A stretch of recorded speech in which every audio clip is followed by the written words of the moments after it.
মামলা থেকে জামিনে এসে প্রিয় মানুষদের সাথে কত আনন্দ করছে অপু বিশ্বাস।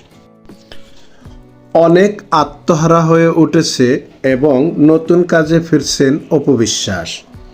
খুবই হাস্যোজ্জ্বলভাবে ক্যামেরার সামনে দেখা যাচ্ছে অপু বিশ্বাসকে। প্রিয় ভিউয়ার, সম্পূর্ণ ভিডিওটি না টেনে দেখতে থাকুন। বৈষম্য বিরোধী আন্দোলনের সময় এনামুল হক নামে এক ব্যক্তিকে হত্যা চেষ্টার অভিযোগে রাজধানী ভাটোয়ারা থানায় করা মামলা আত্মসমর্পণ করে জামিন পেয়েছে চিত্রনায়িকা অপু বিশ্বাস। রোজ রবিবার চিফ মেট্রোপলিটন ম্যাজিস্ট্রেটের আদালতে আত্মসমর্পণ করেন অপু বিশ্বাস। জামিন মঞ্জুর হয় তার। কোরিওগ্রাফি মাহফুজ কাদেরের সাথে দেখা যায় অপু বিশ্বাসকে।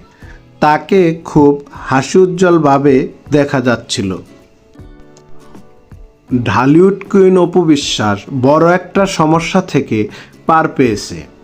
এখন সে স্বাধীন, তার মনে কোনো ভয় নাই, কারণ তার জামিন হয়েছে। প্রিয় ভিউয়ার্স, অপু বিশ্বাসের এই বিষয়গুলি নিয়ে আপনার কোনো মন্তব্য থাকলে কমেন্টের মাধ্যমে জানাবেন।